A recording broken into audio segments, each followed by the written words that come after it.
ಬೇರೆ ಬೇರೆ ಜನಗಳಲ್ಲಿ ಆ ಹೆಸರು ಹರಿದಾಡ್ತಾ ಇರ್ತದೆ, ಆ ವ್ಯಕ್ತಿ ಬಗ್ಗೆ ಮಾತಾಡ್ತಾ ಇರ್ತಾರೆ ಜನ. ಅಂತಹ ಒಂದು ವ್ಯಕ್ತಿತ್ವ ಇವರು. ಆಮೇಲೆ ಇವರು ಏನಾಗಿರ್ತದೆ ಅಂತಂದರೆ, ಈ ದಾನ ಧರ್ಮಗಳಲ್ಲಿ ಬಹಳಷ್ಟು ಅವರನ್ನವರು ತೊಡಗಿಸ್ಕೊಂಡಿರ್ತಾರೆ ಅಥವಾ ಬೇರೆಯವರಿಗೂ ಕೂಡ ಪ್ರೇರಣೆ ಆಗಿರ್ತಾರೆ. ಆಮೇಲೆ ಇವರು ವ್ಯಾಪಾರ ಅಥವಾ ವ್ಯವಹಾರದಲ್ಲಿ ಉತ್ತಮವಾಗಿರುವಂಥ ಕೌಶಲ್ಯವನ್ನು ಹೊಂದಿರ್ತಾರೆ. ಇವತ್ತಿಗೂ ಕೂಡ ಒಂದು ಕ್ಯಾಲ್ಕುಲೇಷನ್ ಇರ್ತದೆ ಇವ್ರದ್ದೇ ಆದಂಥದ್ದು, ಅದು ಮಿಸ್ಸೇ ಆಗಲ್ಲ.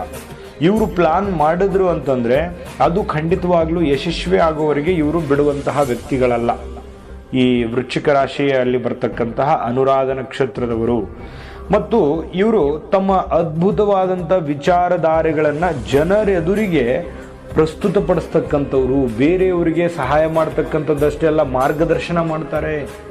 ಬೇರೆಯವರಿಗೆ ಒಂದು ಒಳ್ಳೆಯ ದಾರಿಯನ್ನು ತೋರಿಸ್ತಕ್ಕಂತಹ ವ್ಯಕ್ತಿಗಳು. ಒಂದು ರಿಸ್ಕನ್ನು ತೆಗೆದುಕೊಳ್ತಾರೆ ಇವರು. ಅವರ ಒಂದು ರಿಸ್ಕಿನ ಜೊತೆಯಲ್ಲಿ ಅವರು 108 ಸಮಸ್ಯೆಗಳು ಇರ್ತವೆ ಅವರಿಗೆ. ಆದರೂ ಕೂಡ ಬೇರೆಯವ್ರ ಕಷ್ಟ ಇದೆ, ಬೇರೆಯವ್ರಿಗೆ ನೋವಿದೆ ಅಂತಂದರೆ ಇಮಿಡಿಯೇಟ್ ಆಗಿ ಅವರಿಗೆ ರೆಸ್ಪಾನ್ಸ್ ಮಾಡ್ತಕ್ಕಂತಹ ವ್ಯಕ್ತಿಗಳು ಅಂತಲೇ ಹೇಳ್ಬೋದು. ಇವರು ಕೆಲಸದಲ್ಲಿ ಉತ್ತಮವಾಗಿರುವಂಥ ಆಸಕ್ತಿಯನ್ನು ಹೊಂದಿರ್ತಾರೆ ಮತ್ತು ಅವರು ವೃತ್ತಿಯನ್ನು ಇನ್ನಷ್ಟು ಬಲಿಷ್ಠ ಮಾಡ್ತಾ ಹೋಗ್ತಾರೆ. ಯಾಕಂತಂದ್ರೆ ಇವರಲ್ಲಿ ಒಂದು ಎಕ್ಸ್ಪೆರಿಮೆಂಟ್ ಮಾಡ್ತಕ್ಕಂತಹ ಒಂದು ಗುಣ ಇದೆ. ಒಂದು ಚಿಕ್ಕ ಕೆಲಸ ಕೊಟ್ರ ಪರವಾಗಿಲ್ಲ, ಅದನ್ನ ದೊಡ್ಡ ಪ್ರಮಾಣಕ್ಕೆ ತೆಗೆದುಕೊಂಡು ಹೋಗುವಂತಹ ವ್ಯಕ್ತಿತ್ವ ಇವ್ರದ್ದು. ಆಯ್ತಾ? ಇನ್ನು ಇವರು ಸಮಾಜದಲ್ಲಿ ಧುರೀಣರು ಮತ್ತು ದಕ್ಷ ಅಧಿಕಾರಿಗಳಾಗಿರ್ತಾರೆ.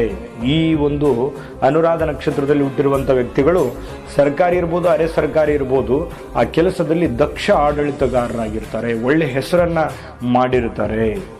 ಇಂತಹ ಒಂದು ಗುಣ ಸ್ವಭಾವದವರು.